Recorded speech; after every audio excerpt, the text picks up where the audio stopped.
What's going on YouTube? My name's Mr. Leong and welcome back to another episode of the Startup Starter Kit. Today's episode is focused on channels of distribution.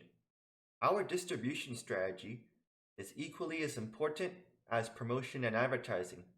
We want to make sure that we get the right product to the right place, to the right people, at the right time in the right quantity.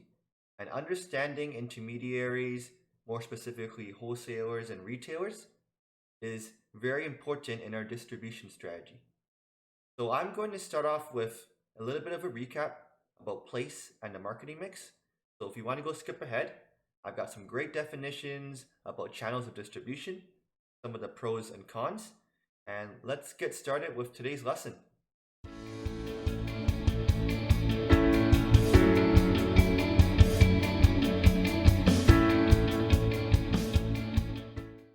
If you haven't done so, you can go ahead and subscribe to my channel and you can hit the bell notification so you're notified every time I upload a new video to YouTube.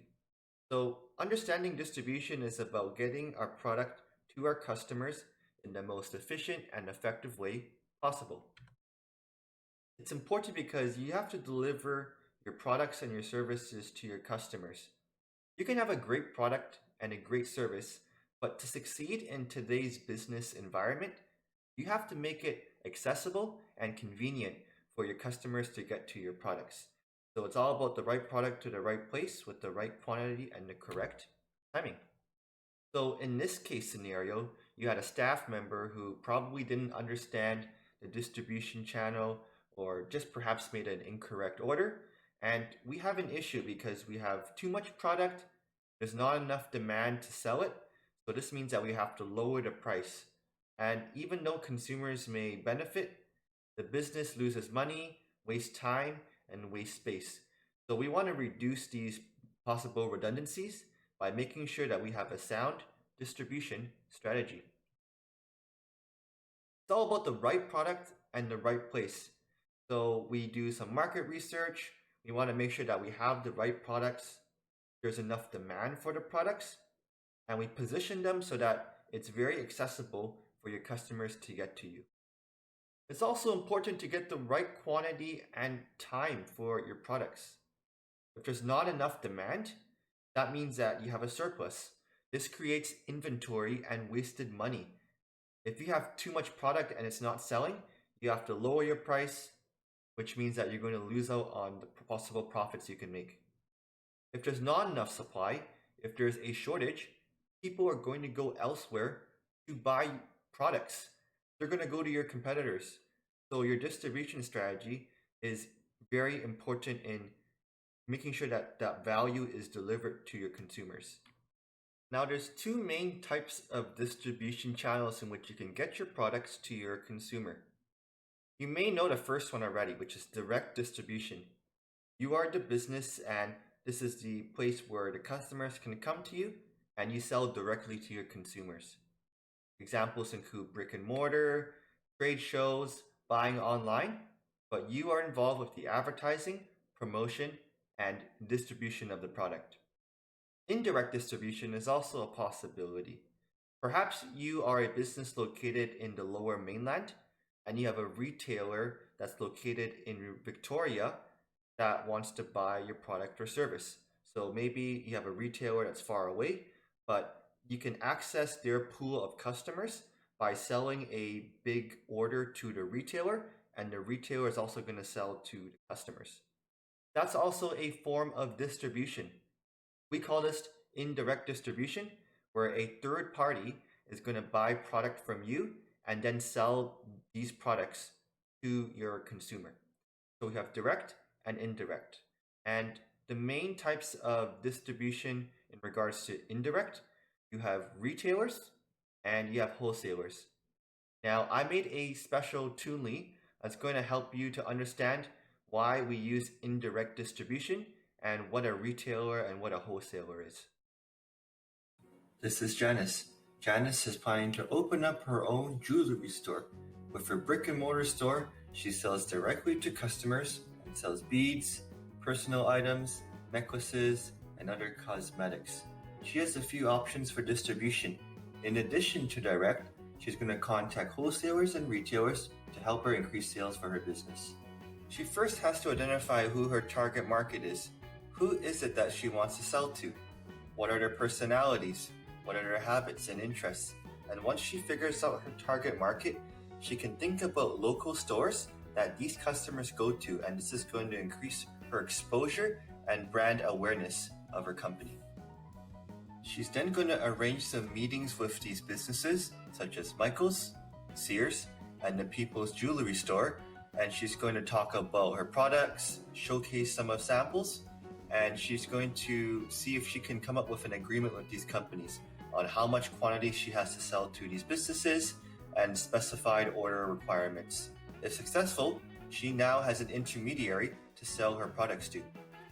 It looks like it's going to be a win-win situation for both parties. Janice gets some much-needed exposure, advertising, and promotion for her business. The People's Jewelers get to buy her products at a discount so they can mark it up, sell it at a higher price, and make a profit because they're retailing to the customers. So this is beneficial for both parties and an example of how intermediaries can benefit your business. I hope that made sense a little bit in terms of what a wholesaler and what a retailer is. As you can see, a wholesaler is like Costco. They are a middle person and they buy large quantities from the producer and then sell it at a profit to retailers of other businesses.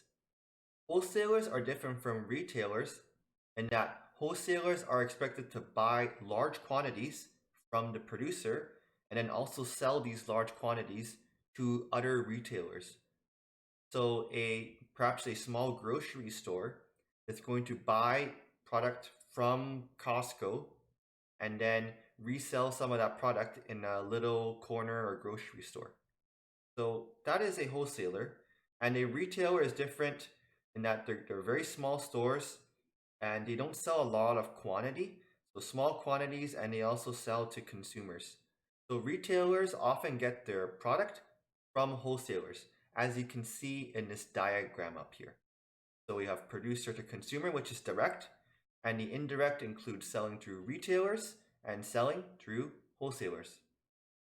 Here are some of the pros and the cons of direct distribution. When we sell directly to our customers, we have control over how our product is displayed, distributed, and this eliminates commissions. We don't have to use any intermediaries or middle people to sell our products. It's also really good for developing customer relations. As we see them, we interact with them, and we can implement feedback. We can see how they're using our products, when they're buying our products, what products are selling and which are not. And this data is really important in analyzing product performance, and it's great, valuable data. We can use this as feedback for our business. So the cons of direct distribution are in the actual cost itself. Having the money to start a storefront might not be readily available for a lot of small businesses.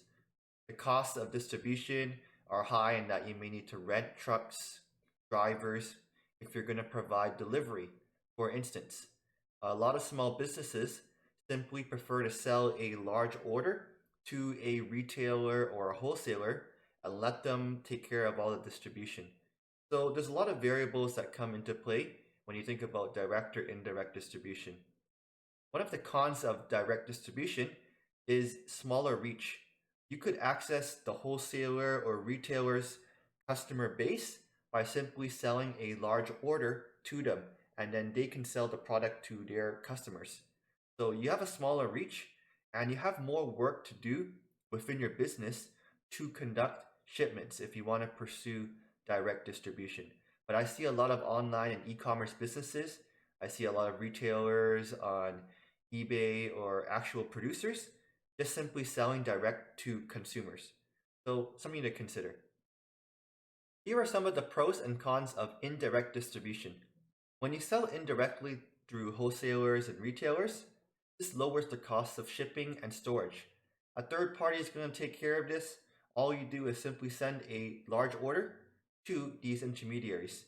These distributors often have access to networks, technology, and a broader customer range, which means your product is going to reach more potential customers.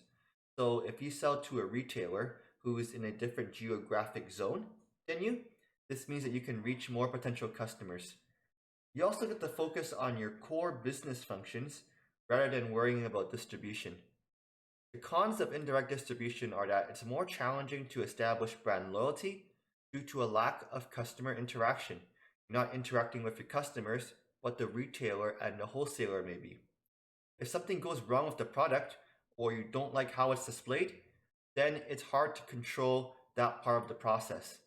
So, for example, if you are a cereal company and you sell a cereal box to a retailer, there's probably tens of hundreds of different cereal boxes. So, if you don't like where it's positioned, then you don't have control over that process. It's also not free from conflict. Intermediaries may not have your full attention because they're trying to sell other products, and if your product's not selling well, they're going to focus on other products. So there may be some conflict in that regard, but indirect distribution allows you to reach a different pool of customers, and these customers may not have known about your business otherwise. Final things to consider when we choose channel design. We need to think about the actual product, customer factors, organizational factors, and the competitive factors that you may choose if you choose indirect distribution. You have to really think about your customers and where they're located. Does it make sense for you to sell to a retailer or a wholesaler? What are their specific needs? Product factors. Is your product very perishable? Is it complex? Is there a lot of need for customization? If so, if you have a unique product that's tailored to the needs of your customers, it maybe would make a lot of sense just to sell directly to your customer. Same thing with services, haircuts, personal services, nail salons. Those are direct to consumer. You wouldn't need an intermediary for that process. Organizational factors as well. If you want more control over distribution and promotion and advertising, you want to focus on direct. But if you are a small business and you want to access a different pool of customers and you don't have a lot of those resources, then you want to focus on indirect or looking at different retailers or wholesalers to sell your products to. I hope that helped out a little bit. Thank you for watching this video. Don't forget to show a like and leave a comment if you have any questions. And I will see you later. I've got some more marketing videos, so I hope you stay tuned to the Startup Starter Kit. Okay, bye-bye.